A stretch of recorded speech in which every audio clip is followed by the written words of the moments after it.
Bem, estamos de volta. Esse é o programa Municípios em Ação e queria agradecer a sua audiência. Se você quiser participar, mandar uma pergunta, poxa, eu tenho curiosidade, queria saber do professor José Luiz, doutor José Luiz, sobre esse assunto. Entra no nosso blog, programa Municípios em Ação, sem ser cedilha.blogspot.com.br. Aí manda para nós, né? Nós vamos encaminhar para poder responder. Nós estamos falando, né, e vamos voltar a falar sobre a Fazenda São Bernardino, mas antes eu queria dar uma informação. Está terminando agora, né, o prazo para exame toxicológico de motorista. Os motoristas com habilitação nas categorias C, D e E, com caminhoneiro e condutor de ônibus e van, devem fazer até hoje, quinta-feira, o exame toxicológico que pode identificar o uso de substância psicoativa. A determinação é do Conselho Nacional de Trânsito. E a multa é gigantesca, R$ 1.500. Então não pode marcar bobeira, você ficar atento sobre isso. Doutor José Luiz, essa Fazenda São Bernardino, só falta ter um filme, né? Para poder falar melhor sobre essa questão. E todo mundo tem isso. Mas antes do intervalo, você estava colocando para nós curiosidades sobre a Fazenda São Bernardino. Sim.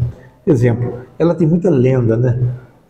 Você falou, tem disco voador, essa eu estou sabendo aqui agora, mas que liga ela à maçonaria, essas coisas assim.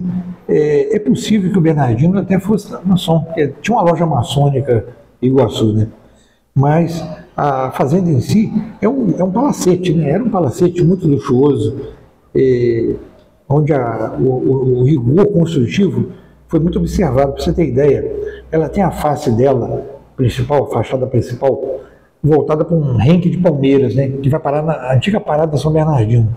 Aquilo sempre me deu curiosidade. Por que o Bernardino, 11 anos antes de existir a Estrada de Ferro, ele fez ela voltada que lá também passava o caminho, né, o caminho do Cachimbal. É possível que ele já soubesse que ia ter Estrada de Ferro e ele já planejou dessa maneira. A outra ideia é de que ela é orientada, ou seja, é voltada para o Oriente. Como assim? Quando a gente fala uma coisa orientada, significa os pontos cardeais, né? Então ela é colocada não exatamente norte, sul, leste, oeste, mas quase isso. De modo que o sol da manhã pega naquela ala dos quartos que ficam, você olhando de frente para fazer, fica à esquerda. E o sol da tarde nos quartos que estão do lado direito. Isso o sol se move do leste para o oeste, né? E eu descobri isso porque eu reparei que o cômodo que ele escolhe para colocar a capela faz com que os fiéis, quando estivessem rezando durante a missa e o sacerdote celebrando, ele volta-se para Jerusalém. Essa era a orientação primitiva, né, nos documentos da igreja, desde o século primeiro século, segundo século. O Concílio de Trento também afirma isso, e as ordenações primeiras da Bahia manda também, sempre que possível, o oratório fosse feito de modo que o sacerdote, quando celebrasse, e os fiéis olhassem para o Oriente, orientados, né? Versus Deus. Isso é desde o Antigo Testamento. Esoterismo, né? Não, é tradição religiosa. Né? Os judeus, por exemplo, estando em Jerusalém, quando faziam suas orações, voltados para o templo. Fora de Jerusalém, voltados para Jerusalém. Então, orientados, né? Isso é coisa muito antiga. E lá acontece isso. A capela é colocada num cômodo que não tem construção em cima. Ela é livre de quartos em volta, né? Era a orientação da igreja, isso. E esse altar ele compra do antigo Colégio Pinheiro, que existia na Praça 11. A capela não é contemporânea ao término da fazenda. Ele coloca ela em 1885, que inaugura. E ele pede autorização ao bispo do Rio de Janeiro para que nela tivesse missas. Aí vem um padre, aliás, era o padre da matriz de Iguaçu Velho, Padre Antônio, faz um relatório, descreve o cômodo, o altar, todos os elementos litúrgicos, né, paramentos do padre, e dá o aval dele para o uso das missas. E fala que a esposa, a dona Cipriana, ela sofria ataques, provavelmente ela era epilética. E ele comenta que quando isso acontecia na missa, que ela frequentava a matriz de Iguaçu, né? Isso tirava a atenção do padre e dos fiéis.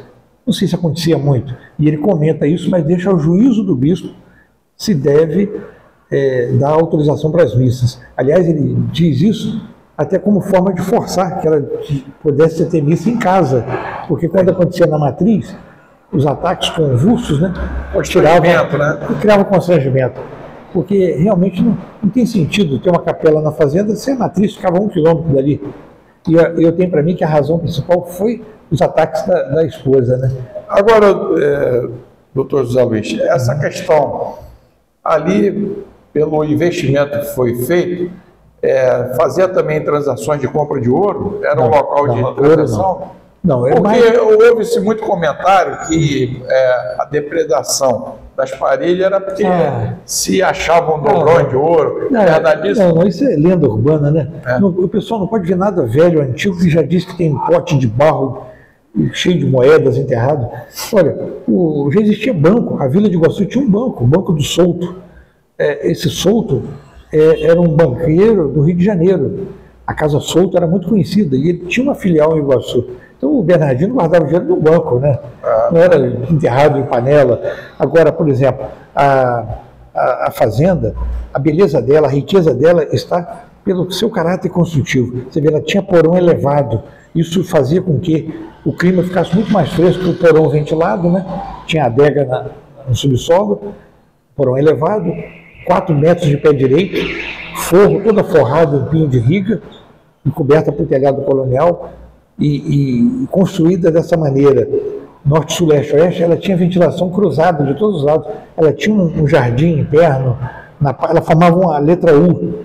Na parte interna tinha um chafariz, uns jardins, nos fundos tinha pomar com horta, uma nascente nos fundos. Foi muito bem pensado. Muito bem pensada. Ela é uma fazenda, quem conhece bastante, ela é o arquiteto Flávio Farias, trabalhando na prefeitura. Ele tem detalhes das medidas dela, ele foi o pesquisador assim que mais conheceu detalhes dela, né? Ela não era muito grande não, 16 metros só de frente, mas tudo com alvenaria. Tinha muitos quartos nela?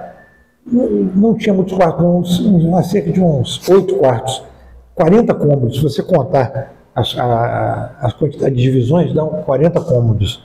Mas quarto não tinha muito não, tinha um quarto de muito luxo, que o Ney Alberto chamava de quarto imperial, porque tinha uma cama de ferro muito bonita lá, anexa ao salão principal, que era o salão de festas, né? Que era o salão mais luxuoso. Se você quiser ter uma ideia do que era a Fazenda São Bernardino, visita a Casa da Era em Vassouras. Ela é parecida na sua disposição dos cômodos. Ela tinha uma alcova, que era um quarto sem janelas, que ficava logo na entrada, nessa sala de música.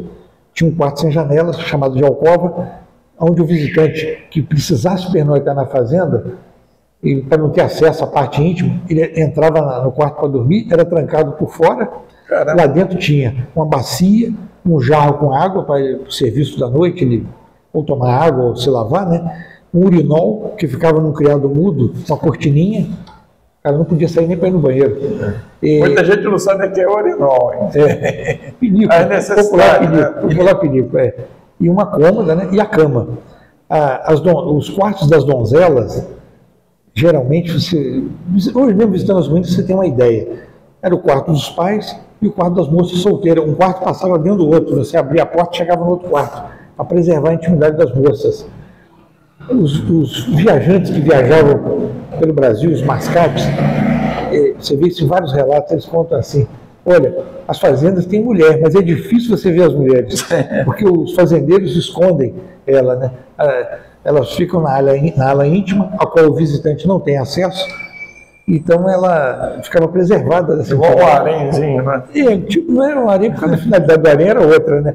Mas era para preservar a intimidade das moças, né? Nesses quartos que tinham comunicação com o quarto dos pais. Agora, por exemplo, a passagem, o comércio então era forte em busca da prospecção não só do café, mas também do ouro. Passavam por ali, não? Não, o ouro não, nós já não conhecemos o ciclo do ouro. O ciclo do ouro termina no século XVIII. A fazenda é do século XIX, né? Você vê que já tinha terminado o ciclo. Muito tempo. A riqueza dela foi o café e foi o entreposto, que se ela teve plantação de café foi muito pouca. O fazendeiro lá adquiria e revendia café, né? Como ele tinha um monopólio, os principais postos eram do Soares e Melo, havia até reclamação que o frete do café em Iguaçu subia 20% o preço do café. Então ele, a meu ver, ele fazia ali, o cara não queria embarcar para pagar o frete, vendia o café para ele, entende? E ele tinha lá os seus armazéns para guardar esse café e revendia depois com lucro, né? Com certeza. Agora, é nítido na fazenda a grande cozinha que havia no fundo, e eu cheguei a essa conclusão que não os possíveis escravos que houvesse ali eram escravos domésticos e comiam a mesma comida dos senhores, porque não havia uma outra cozinha, né?